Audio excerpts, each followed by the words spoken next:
Hi hello viewers, welcome to NTV. నేను తారక్. గాంధీ తాత చెట్టు అంటే మొన్నటి వరకు మాత్రం ఈ సినిమా టైటిల్ చాలా తక్కువ మందికి తెలుసు. బట్ ఒక్క ప్రెస్ మీట్తో మొత్తం బ్లాస్ట్ అయింది. ఇప్పుడు అందరూ కూడా ఈ సినిమా ఎప్పుడు వస్తుందో ఎప్పుడు చూద్దామని ఎదురు చేసే రేంజ్కి అయితే వెళ్ళింది. సో ఈ సినిమాకి సంబంధించిన డైరెక్టర్ మనతో ఉన్నారు. సో ఈ సినిమా గురించి మరిన్ని ఇంట్రెస్టింగ్ విషయాలు మేడం నాకు తెలుసుకుందాం. హాయ్ పద్మావతి గారు. హాయ్ అండి. ఎలా ఉన్నారు? Good good. ఇంతకుముందు మనం చెప్పుకున్నట్టుగానే గాంధీ తాత చెట్టు అని రిలీజ్ చేశారు. కొంచెం దానికి సంబంధించిన టేజర్ ట్రైలర్ అన్నీ ఇచ్చారు. బట్ ఏదో ఉందనుకున్నాం కానీ బట్ ఒక్క ప్రెస్ మీట్ అనేది టోటల్గా ఈ సినిమా ఫేట్ మొత్తాన్ని మార్చేసింది అనమాట. అంటే సుకృతి యాక్ట్ చేస్తుంది అనేది ఒక ఇదనుకుంటే కనుక మొన్న ఆవిడ మాట్లాడిన మాటలు, అలాగే వాళ్ళ ఫ్యామిలీ బాండింగ్, దాంతో ఈ సినిమాని ప్రమోట్ చేసిన విధానం అందరికీ చాలా బాగా అనిపించింది. అయితే నా క్వశ్చన్ ఏంటంటే, బేసిక్గా మైత్రి మూవీ మేకర్స్ అనే బ్యానరు పుష్ప ముందు వరకు కూడా ఒక just south Indian prestigious banner, after that pan Indian banner, ఇప్పుడు ఏంటంటే వరల్డ్ మొత్తం తెలిసిన బ్యానర్ అనమాట. అంటే మీ సినిమా ఒక డైరెక్టర్ కింద పేరు దాంట్లో పడాలనేది అంటే అది ఎలా వెళ్ళింది అక్కడ వరకు అనేది? అక్కడ దాకా వెళ్ళడం అనేది చాలా లాంగ్ జర్నీ. సో ఈ cinema first of all crowd funding చేసాము. అండ్ సింధు అని తను కూడా ఫిల్మ్ మేకర్, తను ఎగ్జిక్యూట్ చేసింది. అండ్ మేము ఓటీటీకి ఇచ్చేద్దాం అనుకున్నాము. ఆ టైంలో సార్ చూసి చాలా బాగుంది, ఫస్ట్ ఫెస్టివల్స్కి పంపించండి అని చెప్పారు. ఎవరు? సుకుమార్ గారు. సుకుమార్ సార్. సో ఫెస్టివల్స్కి పంపించాము. ఒక 1 year అన్ని చోట్ల we got lot of love and appreciation. అది అయ్యాక ఇంకా నెక్స్ట్ ఓటీటీకి ఇచ్చేద్దాం అనుకొని ఒక చిన్న ప్రివ్యూ జస్ట్ ఫ్యామిలీ అండ్ ఫ్రెండ్స్కి వేస్తే అలా అనుకోకుండా కొందరు సుకుమార్ రైటింగ్స్ డైరెక్టర్స్ వాళ్ళని కూడా ఇన్వైట్ చేశారు సార్. సో మైత్రి నుంచి శశి గారు అని ఆయన డిస్ట్రిబ్యూషన్ చేశారు, ఆయన కూడా వచ్చారు. సో అందరికి బాగా నచ్చి అందరూ ఈ థియేటర్లో బాగుంటుంది కదా సినిమా, ఫ్యామిలీస్ అంతా కలిసి కూర్చొని చూసేటట్టుంది, సో థియేటర్కి వెళ్తే బాగుంటుంది. అంటే ఇప్పుడు మైత్రిలో డిస్ట్రిబ్యూషన్ చూసే ఆయనే థియేటర్లో బాగుంటుందని చెప్పాక ఇంక దానికి నేనేం చెప్పగలను? అదేనండి. అంటే కాకపోతే ఏంటంటే మైత్రి మూవీ మేకర్స్ బ్యానర్ అంటే చాలామందికి ఇస్తారు, వాళ్ళు డిస్ట్రిబ్యూషన్ వరకే ఇస్తారు. ఇది ఏకంగా అంటే పుష్ప 2 తర్వాత Mythri movie makers, Sukumar writings full ప్లెడ్జ్డ్గా, అండ్ ప్రొడ్యూసర్స్ ఎవరైతే ఉన్నారో నవీన్ అండ్ రవిశంకర్, ఆయన పేర్లు కూడా చాలా తక్కువ సినిమాలు పడతాయి. అంటే డిస్ట్రిబ్యూషన్ తీసుకున్న సినిమాలకు వేయరు. బట్ ఇంత ప్రెస్టీజియస్ నేమ్స్ అన్ని వస్తున్నప్పుడు మరి ఏమన్నా మీకు ఇప్పుడు కొంచెం కాస్త కూస్తా అప్పుడు అంటే రిలాక్స్డ్గా చేసుకుని ఉంటారు, ఓటీటీకి ఇచ్చేద్దాం అన్న థాట్లో. ఇప్పుడైనా కొంచెం టెన్షన్ ఉందా? అంటే ఇంత ప్రెస్టీజియస్గా వెళ్తుంది ఈ సినిమా అనేది టెన్షన్ అప్పుడు ఉండేది. అంటే దీన్ని ఎలా తీసుకెళ్ళాలి, ఏం చేయాలి, ఓటీటీ అయినా కూడా అందరికీ తెలియాలి కదా ఇలా సినిమా వచ్చిందని. ఇప్పుడు వాళ్ళు వచ్చాక అసలు నాకు చాలా సెక్యూర్డ్గా ఉంది. అంటే నేను ఇంకా ఏం పట్టించుకోకర్లే కదా, ఇది వాళ్ళ ఫోటో, వాళ్ళు ఎంత రీచ్ అనేది వాళ్ళకి దే నో వెరీ వెల్ ఎలా తీసుకెళ్ళాలి జనాలకి. So I'm very relaxed. And Shashi గారు చూశాక ఆ తర్వాత నవీన్ గారు అప్పుడు యూఎస్లో ఉన్నారు, సినిమా పంపించండి చూద్దామన్నారు. సో చూశాక ఆయన నెక్స్ట్ డే తబితా గారికి కాల్ చేసి నాకు చాలా నచ్చిందమ్మా మనం చేద్దాము అని. అప్పటిదాకా నాకు తెలియదు మైత్రి బ్యానర్ వస్తుంది. I think I'm very lucky. అంటే నేను ఎక్స్పెక్టే చేయలేదు. అండ్ ఆయన చూసాక కూడా సినిమా బాగుంది, డిస్ట్రిబ్యూషన్ చేస్తా అని కూడా అనొచ్చు కదా ఆయన, కానీ ఆయన తీసుకుందామని తీసుకోవడం I think it's very prestigious. అంటే ఇప్పుడు ఇంత నుంచి మీరు బాగుంది అని అందరూ మాట్లాడుతున్నారు అంటారు కదా, అంటే అంటే వాళ్ళకి నచ్చింది ఏంటి అనుకుంటున్నారు మీరు? అంటే ఒక పాయింటా, లేదంటే స్క్రీన్ ప్లేనా, లేదంటే తీసిన విధానం ఏం నచ్చింది? అంటే ఏం ఎక్స్పెక్ట్ చేయొచ్చు, ఆడియన్స్కి ఏం నచ్చుద్ది అనుకుంటున్నారు మీరు? చాలా ఫెస్టివల్స్కి మేము పంపించిన దాంట్లో బెస్ట్ ఫిల్మే వచ్చింది. అదే 10 to 12 ప్లేసెస్లో బెస్ట్ ఫిల్మే వచ్చింది. అంటే ఓవరాల్గా ఒక కథ అన్నీ బ్యాలెన్స్ అవ్వాలి, అప్పుడే సినిమా బాగుంది. ఇప్పుడు ఒక సినిమాని డైసెక్ట్ చేసి ఇది బాగుంది ఇది బాగాలేదు అని చెప్పడం ఇస్ నాట్ అంటే అది చెప్పలేమండి. నేను అనేది ఏంటంటే ఇప్పుడు అంత కమర్షియల్ సినిమాలు చేసి డిస్ట్రిబ్యూట్ చేసే వాళ్ళకి ఈ సినిమా అంత హాంటింగ్గా అనిపించిందంటే ఏ పాయింట్ అనేది అక్కడికి ఎగ్జైటింగ్గా ఉంది? ఐ థింక్ ఆనెస్టీ నచ్చినట్టుంది, కథల్లో ఉన్న ఆనెస్టీ కానీ అది తీసిన విధానంలో ఉన్న ఆనెస్టీ చాలా నచ్చింది నాకైతే. అదే చెప్పారు, చిన్న చెట్టు అనే ఒక పాయింట్ తీసుకొని దాని గురించి అంత బ్యూటిఫుల్గా కథ చెప్పావు, అది చాలా బాగా అనిపించింది. ఆ చెట్టు అనేది చాలా రిలేటబుల్గా అనిపించింది మాకు. దెన్ అంటే మరి మీరు అంటే సుకృతి వేణి చెప్తే ఏంటంటే నేను అసలు ఈ సినిమా చేద్దాం అనుకోలేదు అదే అన్నారు. ఇంతకుముందు కూడా ఆమె చేసినవి ఏం కూడా లేవు కదా, బట్ మరి మీకు సుకృతిని పెట్టి చేద్దాం అనే ఆలోచన అసలు అంటే మీ మైండ్లోకి కథ రాసుకున్నప్పుడు ఆమె ఎందుకు వచ్చింది? అంటే ఒక సుకుమార్ గారి డాక్టర్ కాబట్టి ఒక ప్రమోషనల్ పాయింట్ ఆఫ్ వ్యూ అలా ఏమన్నా అనుకున్నారా? అంటే ఎక్కడ కనెక్ట్ అయింది ఆమె మీ ఫ్రేమ్లోకి, ఎక్కడ వచ్చింది ఆమె? నేను అసలు అనుకోలేదు తన్ని. నేను టీమ్కి అన్ని క్యారెక్టర్స్ ఇలా రఫ్ బొమ్మలు గీసిస్తుంటాను. సో ఈ క్యారెక్టర్కి కూడా ఎలా వెతకాలి అంటే నేను ఒక స్పెసిఫైడ్ ఇలా లీన్ బాడీ ఉండాలి, స్ట్రైట్గా ఉండి ఫేస్ రౌండ్గా ఉండాలి, అండ్ ఇది నవ్వుతే కళ్ళు మూసుకుపోవాలి. గాంధీ గారిది కూడా నవ్వే ఫోటోలు చూస్తే ఆయన కళ్ళు మూసుకుపోతాయి. సో అండ్ రౌండ్ ఫేస్ ఉన్నప్పుడు గుండు కొడితే ఆ రౌండ్ హెడ్ వస్తుంది కదా. సో నేను ఇలా స్పెసిఫికేషన్స్తో బొమ్మ గీసిచ్చాను అనమాట. అండ్ దెన్ వెతుకుతున్నాము, చాలా స్కూల్స్లో అడిగాము, కొందరు పిల్లలతో మాట్లాడాము. కొందరు అమ్మాయిలు చాలా బాగా యాక్ట్ చేస్తున్నారు, గుండు కొట్టుకోవాలంటే ఒప్పుకోవట్లేదు. ఒక అమ్మాయి ఒప్పుకుంది, వాళ్ళ మదర్ నాకు నెక్స్ట్ డే ఫోన్ చేసి నాకు చాలామంది ఇలా మేకప్ చేయొచ్చు అని చెప్తున్నారు, అవసరం లేదంట కదా అంటున్నారు. ఇంకా వెతికి ఇంకా ఒకరోజు అనుకోకుండా ఒక ప్రీమియర్కి వెళ్తే అక్కడికి సార్ సుకృతిని తీసుకొని వచ్చారు. సో సింధు సార్ దగ్గర పనిచేసింది. సో సింధు చూసి ఫస్ట్ సింధుకి ఐడియా వచ్చింది సుకృతిని కాసి. తర్వాత సింధు నాతో చెప్తే ఆ తర్వాత మేమిద్దరం సార్తో కథ చెప్పి డిస్కస్ చేశాక సార్ చెప్తాను నేను మీకు అన్నారు. కథ అయితే బాగుంది, అది చేస్తే బాగుంటుంది అని చెప్పారు. ఆ తర్వాత ఒక 1 వీక్ తర్వాత కాల్ చేసి, నేను అప్పటిదాకా ఫాలోఅప్ చేస్తున్నా ఎవ్రీడే, కవిత గారిని ఫాలోఅప్ చేస్తున్నా. సార్ నాకు ఒకసారి నువ్వు కలిసి మాట్లాడు, తను సింగర్ అవుతా అంటుంది, నాకు ఫోర్స్ చేయాలని లేదు, నువ్వు కలిసి మాట్లాడు. నేను కలిసాక మేము నిజంగా కనెక్ట్ అయ్యాం. దానికి కథ చెప్పాను, అది కథ నేను ఎలా చూస్తున్నానో అవన్నీ పట్టుకుని చిన్న చిన్న విషయాలు. సో ఇంకా సరే ఓకే, ఫస్ట్ లుక్స్ అబ్జర్వ్ చేస్తాం కదా, నెక్స్ట్ పార్ట్ వాజ్ యాక్టింగ్ ఎలా చేస్తుంది అని. సో సార్ నేను చెప్పకముందే సార్ నాతో ఏమన్నారంటే, నువ్వు ఒక 2-3 డేస్ వర్క్షాప్ చేసి చూడు, సెట్ అవ్వలేదంటే ఏం పర్లేదు, అస్సలు నిర్మమాటంగా చెప్పు, నువ్వు కథ బాగా రాసుకున్నావు, ఇది నువ్వు ఎవరితో తీసినా మంచి కథ అవుతుందని సార్ నాతో ఉన్నారు. వర్క్షాప్ స్టార్ట్ చేసాము. 2nd డే 3rd డేకి నాకు అర్థమైపోయింది she can really do this అని. ఎందుకంటే not just her acting talent, పొద్దున వస్తే ఈవినింగ్ దాకా ఉండేది. షీ యూస్ టు స్టే, అన్ని చెప్పిన లైన్స్ కూర్చొని రాసుకొని ప్రాక్టీస్ చేసేది. 25 డేస్లో షూట్ చేయాలంటే చాలా ప్రిపరేషన్ ఉండాలి దానికి. And 70% of the movie is on her.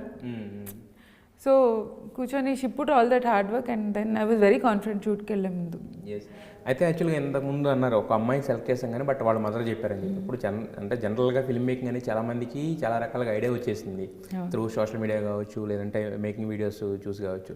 So prosthetic makeup అనేది చాలా రిలయబుల్గా ఉంటుంది, అసలు మనం గుర్తుపట్టడం కూడా ఇంపాసిబుల్ అన్నట్టు ఉంటుంది. గుండు కొట్టారా లేదంటే నిజంగా అది చేశారనేది. మరి ఎందుకు అంత స్పెసిఫికేషన్ అంటే గుండు కొట్టించడం అనేది, అంటే ఏ పాయింట్ అండి అది? అంటే నేను చిన్నగా ఉన్నప్పుడు సోషల్ మీడియా ఇదంతా ఏం లేదు. సో మాకు ఎలా ఉన్నా ఓకే, ఎప్పుడు మాకు ఇలా ఉన్నాము దానివల్ల ఇలా ఫోటోలు పెడితే ఎవరేమనుకుంటారు, ఈ బ్యారియర్స్ లేవు. కానీ ఇప్పటి పిల్లలకి దేర్ సో మచ్ లైక్ ఇట్లా వరల్డ్లో అవుట్ ఇన్ ద వరల్డ్, వాళ్ళు ఇలా ఫిష్ బౌల్లో అక్వేరియంలో ఉన్నట్టున్నారు వాళ్ళు. అండ్ వాళ్ళు లుక్స్ పట్టించుకోవాలి, ఇవన్నీ వాళ్ళ మైండ్లోకి వెళ్ళకూడదు. లైఫ్లో ఏదో గోల్ పెట్టుకోవాలి, సాధించాలి, అమ్మాయిలు అంటే స్ట్రాంగ్గా ఉండాలి, డిటర్మైండ్గా ఉండాలి, ఇవి ఇంపార్టెంట్, ఇవి తెలుసుకోవడం ఇంపార్టెంట్. సో నాకు ఆ క్యారెక్టర్ త్రూ ఆ విషయం అమ్మాయిలకి చెప్పాలి అనిపించింది నాకు. అందుకే ఐ వాజ్ వెరీ స్పెసిఫిక్. ఇప్పుడు చెప్పడం వేరే, చేసి చూపించడం వేరే. చేసి చూపిస్తేనే ఆ ఇంపాక్ట్ వస్తుంది. అండ్ చేసి చూపించడానికి కూడా నేను ఇప్పుడు ఒక అమ్మాయిని తీసుకొచ్చి తనని ఇలా నీకు ఫేమ్ వస్తుంది అది ఇది అని చెప్పి ఫోర్స్ చేసి గుండు కొట్టకూడదు. ఆ అమ్మాయికి సొంతంగా అనిపించి చేయాలి. బికాస్ నేను తన గుండు కొట్టుకునే సీన్ మొత్తం ఫిల్మ్ చేసి ఉంది ఫిల్మ్లో. మీరు చూడండి ఎంత కాన్ఫిడెంట్గా కొట్టుకుంది. లైక్ అసలు షీఈ్ అన్ఎఫెక్టెడ్ బై ఇట్. ఎందుకంటే she naturally like that. Sukriti మీరు చూసినా అన్ఫిల్టర్డ్, తనకేమి ఇలా మాట్లాడాలి ఇలా మాట్లాడకూడదు ఏం తెలియదు. And it's very refreshing. అంటే ఆ ఇన్నోసెన్స్ బాగుంటుంది పిల్లల్లో. పిల్లలు భయపడకూడదు, వాళ్ళు ఏమైనా సాధించగలం ఏమైనా చేయగలం అన్న ఇదిలోనే ఉండాలి. తర్వాత వాళ్ళు ప్రపంచంలోకి వెళ్ళాక అందరు చెప్తారు ఇది చేయొద్దు అది చేయొద్దని. కానీ at that age they should be bold. And అది చెప్పడానికి నాకు ఆ scene it was very important. And అది కూడా అంత లైక్ ఆ క్యారెక్టర్ లాగే. అది మీరు గుండు కొట్టుకున్నాక ఎక్కడుంది ఏం చేస్తుంది ఎలా ఉంది అని నేను చూడడానికి వెళ్తే తను ఫ్యాన్ కింద నిల్చొని పదక ఎంత చల్లగా ఉంది. సో యా యా ఆ టేబుల్ ఫ్యాన్లో తలకాయ పెట్టుకుని సో అలాంటివి పెట్టండి మేకింగ్ వీడియోలో బాగుంటుంది యాక్చువల్గా. మాకు బడ్జెట్ తక్కువ ఉండడం వల్ల స్టిల్స్ మేకింగ్ వీడియోస్ లేవు. లేవా? అయ్యో. మైత్రి వాళ్ళు ముందే ఉండుంటే నేను సినిమా ఇంకోలా తీసానేమో, బట్ ఇప్పుడు ఉన్న రిసోర్సెస్లో ఆనెస్ట్గా తీసాను. అంటే ఒక్కొక్కసారి ఏమవుతుందంటే అంటే బడ్జెట్ ఉండాల్సిన దానికన్నా ఎక్కువ ఉన్నా కూడా మనం తీయాలనుకున్న విధంగా వేరే విధంగా కూడా వెళ్ళిపోయే అవకాశాలు ఉంటాయి. ఎందుకంటే బడ్జెట్ ఎక్కువ ఉందన్న దాంట్లో మీకు బడ్జెట్ సఫిషియెంట్ ఉంది కాబట్టి అనుకున్నది తీసారు. యాక్చువల్గా బెస్ట్ అవుట్పుట్ వచ్చి ఉండొచ్చు. నాకు మలయాళం ఇండస్ట్రీ వాళ్ళు చాలా రిలేటబుల్గా అనిపించారు. అంటే వాళ్ళకి బడ్జెట్స్ ఉండవు, వాళ్ళు చచ్చినట్టు మంచి సినిమా తీయాల్సింది, కథ మీద నమ్ముకోవాలి, కథను నమ్ముకోవాలి, కాస్టింగ్ యాక్టర్స్ ఉన్న బెస్ట్ పొటెన్షియాలిటీ బయట తీసుకురావాలి. అవును, ఆ రెండే ఉంటాయి దారులు. అవును. అయితే యాక్చువల్గా ఇప్పుడు ఎవరికన్నా మామూలుగా ఒక పేరెంట్స్ ఉన్న వాళ్ళకి వాళ్ళు చెప్పడం వేరు. ఇప్పుడు సుకుమార్ గారికి కానీ లేదంటే తబిత గారికి కానీ ఇలా గుండు కొట్టుకునే సీన్ అంటే ఈమెను కన్విన్స్ చేయడం తర్వాత విషయం. ఫస్ట్ ఆఫ్ ఆల్ వాళ్ళకి చెప్పాలి అన్నప్పుడు మరి వాళ్ళ రియాక్షన్, ఫస్ట్ రియాక్షన్ హెడ్ షేవన్ కానీ సార్కి ఎప్పుడు ఒక కాన్ఫ్లిక్ట్ ఉండేది. యాజ్ ఎ డైరెక్టర్ కొట్టుకుంటూ ఉంటుంది, యాజ్ అ ఫాదర్ అయ్యో ఇది 6 నెలలు స్కూల్కి గుడితో వెళ్ళాల్సి వస్తుంది, టీనేజ్ అమ్మాయి అందరు అడుగుతారు. సో బట్ సార్ నాలో ఉన్న డైరెక్టర్కి రెస్పెక్ట్ ఇచ్చి ఒప్పేసుకున్నారు. డైరెక్టర్ సుకుమార్ గారు, డైరెక్టర్ పద్మావతి గారు నమ్మారనమాట, నమ్మి ఇచ్చేసారు ఫ్రీడమ్. కానీ అది ఒప్పేసుకున్నాక ఇంకా మాకెవరికి డిస్కషన్ లేదు. ఎంత ఈజీగా ఓకే అన్నారా? ఆవిడకి కూడా ఉండింది మనసులో, కానీ ఉంటుంది కదా. బట్ అయిపోయాక ఇంక అందరు దేవర్ హ్యాపీ, ఓ నిజంగానే చేసుకుంది అని. తబిత గారు వెయిట్ చేసేవారు పండుని వద్దంటదేమో అని, కానీ అది అనేది కాదు, దానికి తెలుసు నాకు కావాల్సింది ఇదే అని. అది ఎప్పుడు ఒక్కసారి కూడా నా దగ్గరికి వచ్చి వద్దు నేను చేసుకోను అని ఒక్కసారి కూడా అనలేదు. She didn't change her mind at all. అంటే స్టబ్బన్ సుకుమార్ గారు ఎలా అయితే ఒకటి వచ్చే వరకు వదిలిపెట్టరో ఈవిడ కూడా అలా అనుకున్నది చేసే వరకు వదిలిపెట్టరు అనమాట. చాలా క్లారిటీ ఉంది. అయితే మీ విషయానికి వస్తే ఇంతకుముందు ఒక మహానటి కానీ ఒక రాధేశ్యామ్ కానీ ఒక మనమంతా అంటే మీరు చేసిన ఒక రకంగా ఉమెన్ సెంట్రిక్ అయినా ఏదైనా కూడా బట్ కమర్షియల్ వాల్యూస్తో ఉన్న కథలు కదా.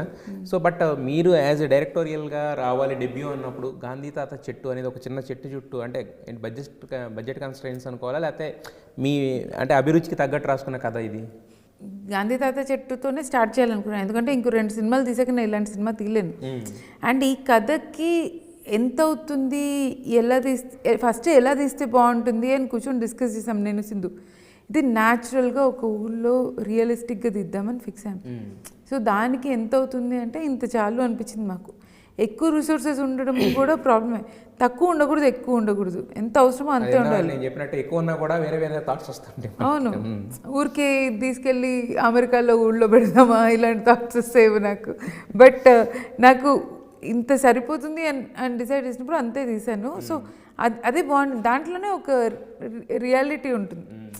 ఎక్కువ పెట్టినా తక్కువ పెట్టినా అది రాదు.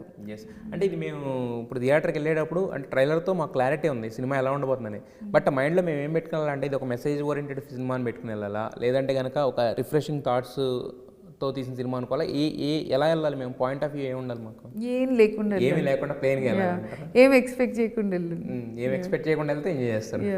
ఎక్స్పెక్ట్ చేసి ఎంజాయ్ చేస్తారు, ఎక్స్పెక్ట్ చేయకుండా వెళ్ళినా ఎంజాయ్ చేస్తారు. బట్ ఏ కథ అయినా ఎంజాయ్ చేయాలంటే ఎక్స్పెక్టేషన్ లేకుండా చూడాలి. మన మైండ్లో ఆల్రెడీ ఒక కథ వేసుకొని వెళ్ళామంటే ఎంజాయ్ చేయలేము.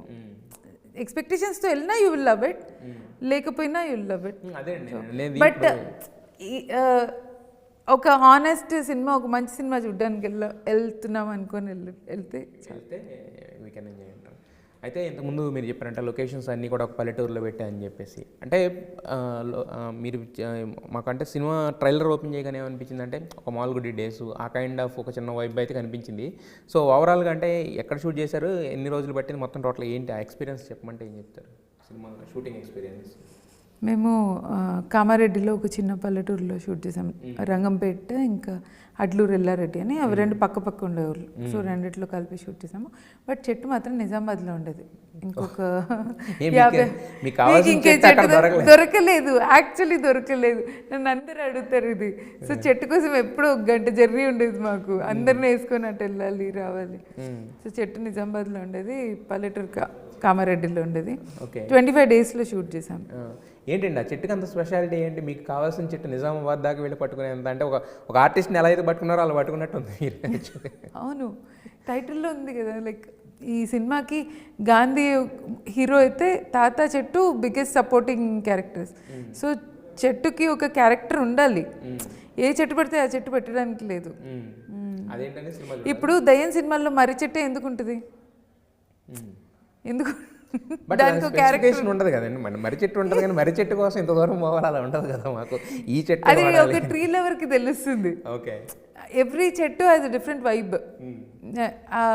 దాని చుట్టూ ఉండే వైబ్ కానీ, దాని కొమ్మలు పెరిగే విధానం కానీ, ఒక ట్రీ లవర్ విల్ అండర్స్టాండ్. చెట్ల గురించి తర్వాత ఒక సపరేట్ సపరేట్ చేయాలి, యాక్చువల్లీ సపరేట్గా చేయాలి. ఈ టాపిక్ మీరు మొదలెట్టారంటే నేను ఇది వెబ్ సిరీస్ చేస్తాను నేను. అంటే యాక్చువల్గా అదే గాంధీ అన్నారు, తాత అన్నారు, చెట్టు అన్నారు, అంటే డిఫరెంట్ అన్నారు.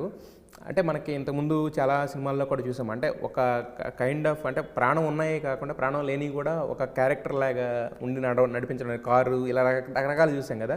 సో దీంట్లో అంటే what is the prominence of చెట్టు అనేది మాకు అంటే ట్రైలర్లో చూపించినంత వరకు ఏంటంటే దాంతో ఉన్న ఎఫెక్షన్ మాత్రమే కనిపించింది.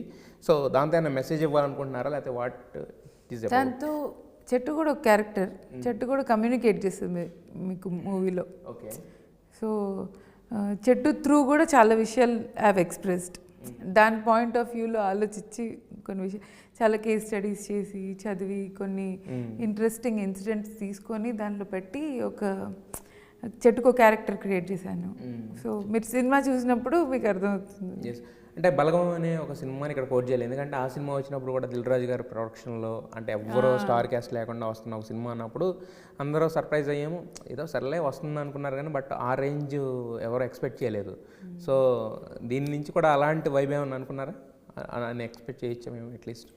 అంటే బలగం అందరికీ లైక్ ఎమోషనల్లీ కనెక్ట్ అయినట్ట.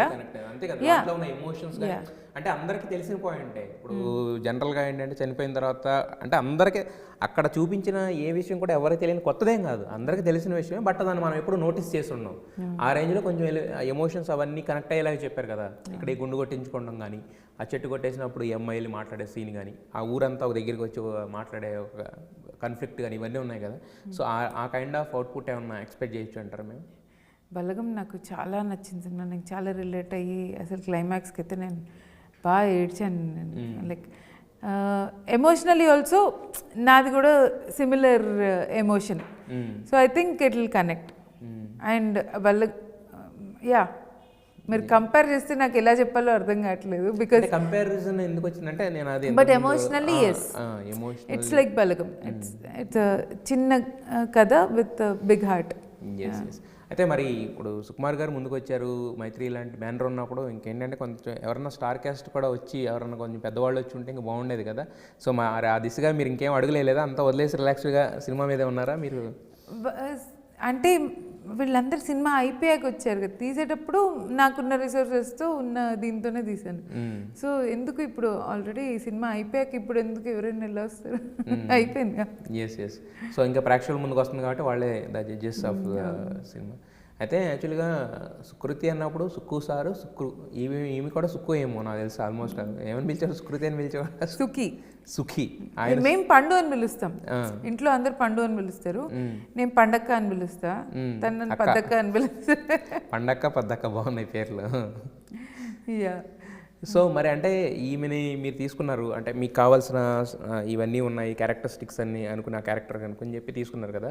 తీసుకున్న తర్వాత ఎస్ మన choice, this is the right choice, this is the best choice అని ఎప్పుడు అనిపించింది మీకు? Which part of the film మీకు ఆమె పర్ఫార్మెన్స్ చూసినప్పుడు? ఎవ్రీడే వర్క్షాప్లోనే తెలిసిపోయింది రైట్ చాయిస్ అని. Second day of the workshop నాకు అర్థమైపోయింది. అంటే చిన్న ట్రైలర్లో కూడా తాతకి ఒట్టేస్తుంది కదా, ఆ సీన్ చేస్తున్నాము, చదివాము. ఫస్ట్ నేను తను ఎలా చేస్తుందో చూస్తాను, ఆ తర్వాత నేను నా కరెక్షన్స్ చెప్తాను. ఫస్ట్ న్యాచురల్లీ తను ఎలా, సో చదివి ఇలా నా మాట ఇస్తున్న యూజువలీ మనం ప్రామిస్కి ఏం చేస్తాం, చేతిలో చేయబెడతాం కదా, ఆ చేతిలో తల పెట్టింది. మీరు చెప్పలేదు అది? ఓకే, తనే చేసింది. అలాంటివి చిన్న చిన్న భలే చేసి తను. Okay okay. సో అప్పుడే అర్థమైపోయింది నాకు. ఈవెన్ నా ట్రైలర్లో ఆ షార్ట్ ఉంటుంది, నా మాట ఇస్తున్నాను తల పెట్టి, ఎవరు ప్రామిస్ తలతో చేయరు కదా, చేతితో. కానీ తలతో చేసి అదేదో లైక్ ఓకే ఇది ఇంకా సీరియస్ ప్రామిస్ అన్నట్టు ఒక ఫీలింగ్. అదే, ఎందుకంటే ఎంత కాదన్నా జీన్స్ వస్తాయి కదా అక్కడి నుంచి సుకుమార్ గారు. ఆయన క్రియేటివ్ డైరెక్టర్ ఎక్కువ వరల్డ్లో పెరిగింది కదా, అదే అదే చూస్తూనే పెరిగింది కదా, చూస్తూ ఉంటుంది కాబట్టి. సో మొత్తానికి ఇంతకుముందు మనం చెప్పుకున్నట్టుగానే చిన్న విషయాలు ఏంటంటే మనకు చాలా మెనీ ఆఫ్ ద సర్ప్రైజెస్ ఏంటంటే మనం జరుగుతున్నప్పుడు ప్రాసెస్లో ఉన్నప్పుడు మనం గుర్తించం వాటిని, జరిగిపోయిన తర్వాత గుర్తించాల్సిన అవసరం లేదంటారు. సో అలా చూస్తుంటే కనుక గాంధీతాత చెట్టు ఏదో చిన్నగా మొదలైంది కానీ ఆ చెట్టు విత్తనం నుంచి చూసారా పెద్దగా అలా అవుతుంది. సో మీరు మొదలుపెట్టిన ప్రయత్నం అలా ఉంది, ప్రస్తుతానికి అయితే బ్రాంచెస్ వాటితో నిండుగా ఉంది. సో ప్రేక్షకులందరూ కూడా అదే చూడాలని చెప్పి, సో మీ చెట్టు బాగా గాలి వీచి మైత్రి మూవీ మేకర్స్కి మీకు అందరికి మంచి పేరు తేవాలని, మంచి డబ్బులు తేవాలని మనస్ఫూర్తిగా కోరుకుంటున్నామండి. Wish you all the best. అంటే ఇంతకుముందు అన్నారు కదా ఇంకా 2 సినిమాల తర్వాత ఇలాంటి సినిమా చేయాలని చెప్పి, సో ఈ సినిమా హిట్ అవ్వాలి, ఇంకా మీ నుంచి మంచి మంచి సినిమాలు రావాలని కూడా మనస్ఫూర్తిగా కోరుకుంటున్నామండి. Wish you all the best. Thank you.